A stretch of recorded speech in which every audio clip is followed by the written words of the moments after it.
In a harrowing admission, she recounted the tragic moment, revealing, "I shot him in the head." The urgency in her voice was palpable as she added, "You want to form it in my street and trigger me? She shot him in the head, yes she did. Never leave me in the store. Maybe... Well, I'm literally begging you guys to help me." On July 28, 2023, the Cortez Police Department received a chilling 911 call. The caller, Audrey Collum, the grandmother of 21-year-old Kaylee Sanders, was frantic. Her voice trembled with fear as she relayed the chaos unfurling just hours after Kaylee had shot her brother. Morgan Salgado, only 22 years old, lay in a state of unimaginable distress. When the police arrived, they found Kaylee in a state of panic, brandishing a gun and refusing to comply. "Kaylee, last chance! Drop the gun! Drop the fucking gun!" The scene was chaotic, with tension thick in the air. From the interrogation room, Kaylee Sanders underwent a disturbing transformation. Her once vibrant and spunky demeanor crumbled, revealing a chilling display of sheer narcissism. In a moment of stark realization, she confessed, "I got pushed over the edge mentally." Psychologically, Kaylee's facade began to crack under the weight of the interrogation. Soon, her confession shattered any illusions of innocence, unveiling the complex dynamics of her life. 21-year-old Kaylee Sanders lived with her older brother, Morgan Salgado, and their grandmother, Audrey Collum. On that fateful July 28th, the tension had been building. Kaylee returned home to 516 South Madison Street, Cortez, Colorado, where Morgan confronted her about drinking from his beer bottle.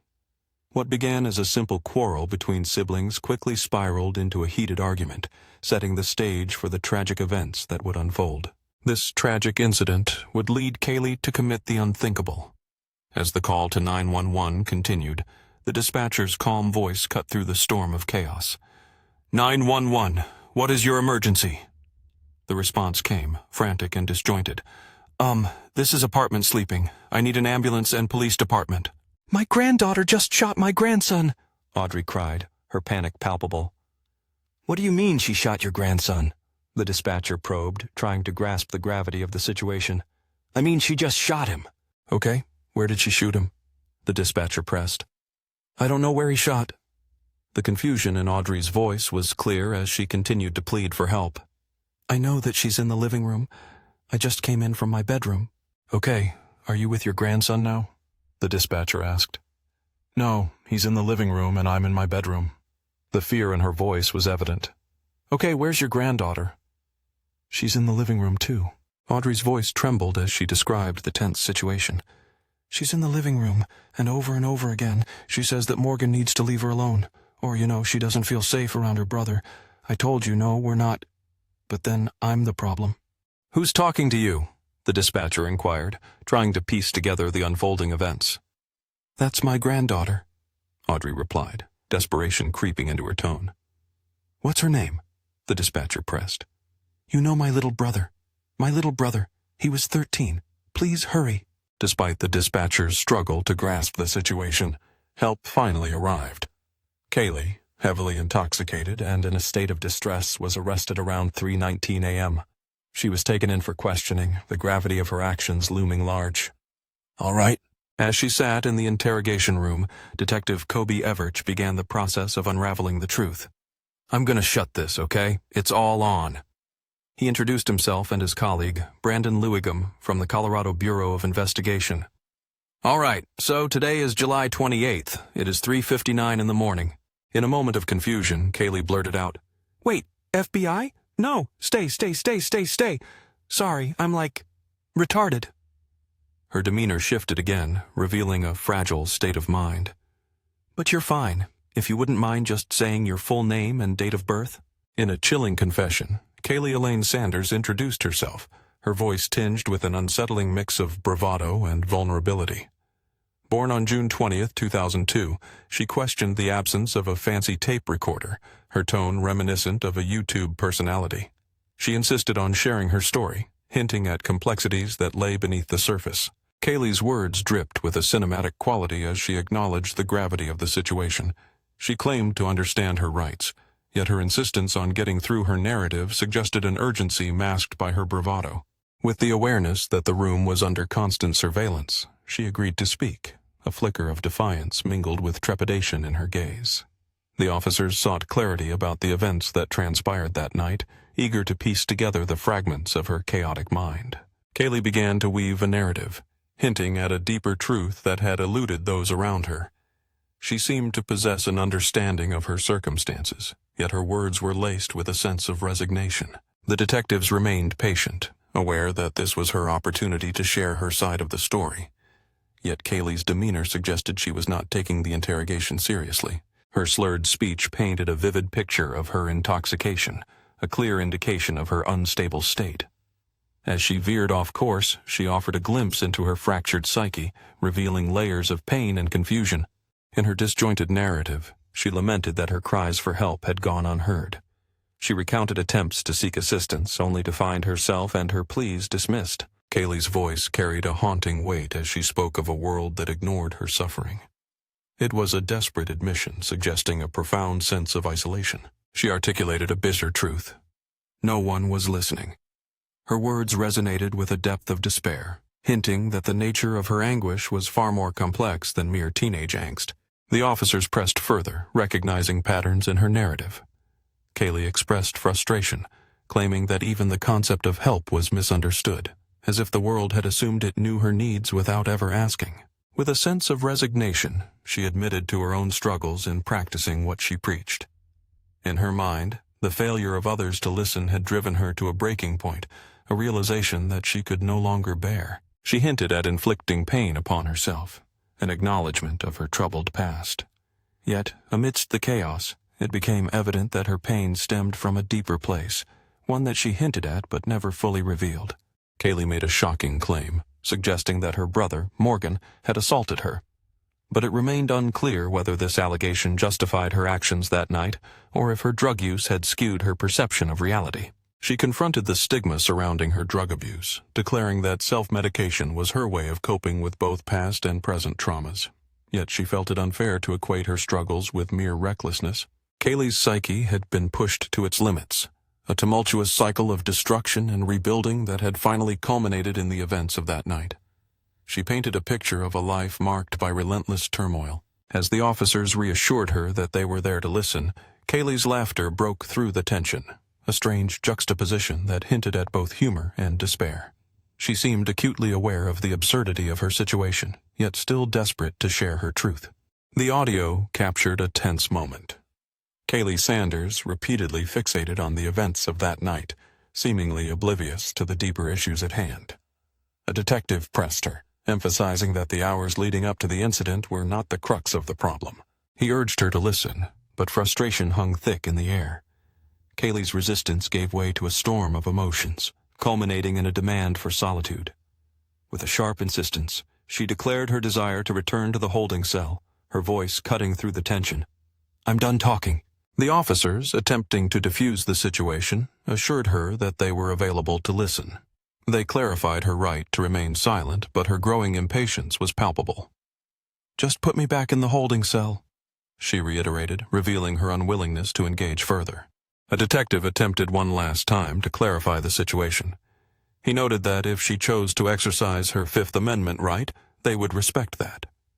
Yet Kaylee's frustration only intensified, asserting her right to silence amid their inquiries. Despite the detective's attempts to facilitate conversation, Kaylee was adamant. "I plead the Fifth," she insisted, her voice echoing her resolve to withhold further information. They promised to return her to her cell shortly, but the tension lingered. Her refusal to cooperate posed a significant challenge for the investigation.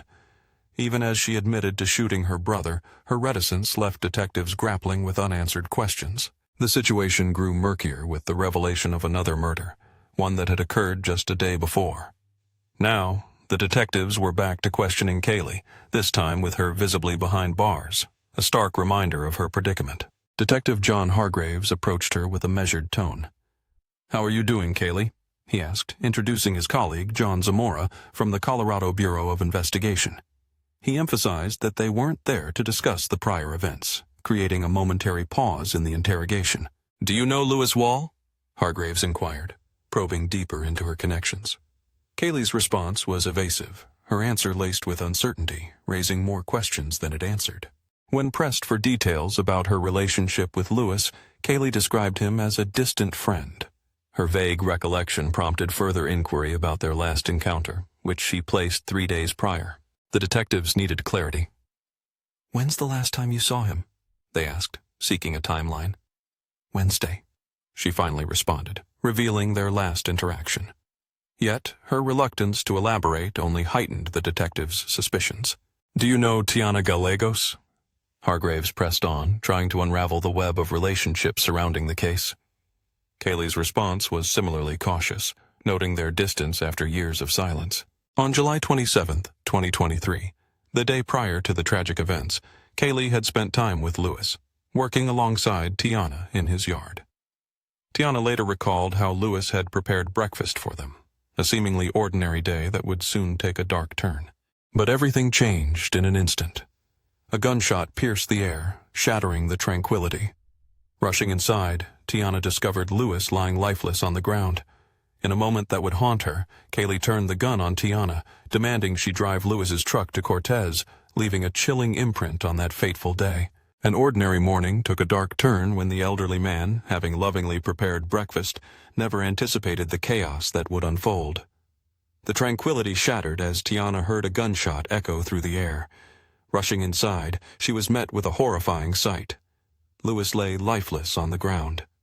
In a terrifying twist, Kaylee turned the gun on Tiana, threatening her at gunpoint. With a chilling command, she ordered Tiana to take Lewis's truck and drive her to Cortez. The events that unfolded were unexpected, leaving a trail of confusion and betrayal. Why did Kaylee suddenly lash out at both Lois and Tiana? The answers would soon reveal a chilling descent into chaos. It was clear that Kaylee had been absent for some time. A witness recounted, "The last time I saw her was last night. Lois ordered it." Another voice chimed in, "I haven't seen her in a couple of days for sure." The atmosphere was thick with dysfunction as they gathered at Lois's place. The witness struggled to recall the location, admitting, "I don't really pay attention to addresses." They were on the verge of revealing something significant. When pressed to describe the house, the witness hesitated.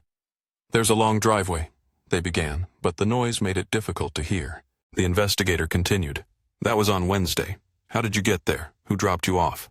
The witness replied, "Jasmine Sanchez's older brother." Apologetically, they added, "I'm sorry, my ears aren't great in this environment. Can you hear us okay?" The detective made his intentions clear. "We're just trying to find out if you know anything about what happened to the gentleman. Watch out for the details." Rumors were swirling, and the tension escalated. In a surprising turn, Kaylee made another confession, one that caught the officers off guard. "He's really pissing us off," she remarked, frustration evident in her voice. "That's absurd," the investigator replied. "We want to ensure that no innocent person is held responsible for this." "But we're not discussing past events," he insisted. "It's about Lois only. What I need to tell you is that Lois is dead. We need to speak with some people." "You're one of those people," he continued, acknowledging the shifting blame among the group. "People start throwing each other under the bus." He named the accomplice, Ms. Gallegos. "We need to talk with her too." "We're trying to establish what you know and what you don't," he clarified. "This isn't about assigning blame. I'm not saying you did anything wrong." He pressed on. "Since you're here in jail and can't leave, we have to go through this formality. I want to ensure you're okay with that. We're here to hear your side of the story, whatever it may be." "I don't want anyone pointing fingers inaccurately," he stated, emphasizing the need for clarity amidst the chaos. "Someone is pointing in your direction, and I'm unsure if it holds any weight." "Did you catch all that?" he asked, gauging her response. "What do you mean by somebody?" "In a way, I'm putting you in the spotlight," he continued. "You might have crucial information, or perhaps you were involved. That's why we want to hear your side. Will you listen?" he asked earnestly. "Let's proceed if we can." As the investigation progressed, the lead investigator took a methodical approach. He sought to ensure understanding before moving forward. "Do you comprehend what advisement entails?" he inquired. With that, he began to read a series of statements, ensuring clarity was established. "Can you hear me clearly?" he asked, his voice steady. "You have the right to remain silent. With that in mind, do you wish to continue this conversation?" After a brief moment, she nodded. "Thank you for your time," he concluded, sensing the gravity of the moment. He then handed her his business card, a tangible reminder of their encounter. This interrogation was notably brief. culminating in an unexpected confession from Kaylee Sanders. Yet, the reasons for her shocking actions remained shrouded in ambiguity. Reports indicated that she alleged Lewis Wall had crossed boundaries that night. In June 2004, the court delivered its verdict. Kaylee Sanders was sentenced to 55 years in prison for the heinous murders of her brother, Morgan Salgado, and Lewis Wall. Prosecutors painted a picture of calculation and premeditation, detailing how she coerced her friend, Tiana Gallegos, at gunpoint to assist in her escape. Despite the defense's claims of emotional turmoil and the influence of alcohol, the court determined that Kaylee posed a significant threat to society. The Cortez community was left reeling, grappling with the brutality of her actions. Beyond the legal ramifications and the finality of sentencing, 2 lives were extinguished forever. We remember Morgan Salgado and Lewis Wall, 2 individuals whose lives ended tragically in the wake of violence. As we draw this case to a close, one question remains haunting. Was Kaylee truly a victim of abuse, or was this merely another layer of her deception? What drove her to take Lewis's life? This case stands as a stark reminder of how untreated mental health struggles can spiral into irreversible tragedy. The stories of young lives lost or shattered due to ignored warning signs serve as a call to action. Kaylee's narrative compels us to confront the devastating fallout of neglecting mental health and the urgent need for awareness and support. In the shadows of despair, cries for help often go unheard, echoing into the void until it is far too late. This prompts us to reflect on the importance of awareness and action. We invite you to share your thoughts in the comments below. Thank you for being with us today. For more insights into the tragic narratives of crime, subscribe to our channel.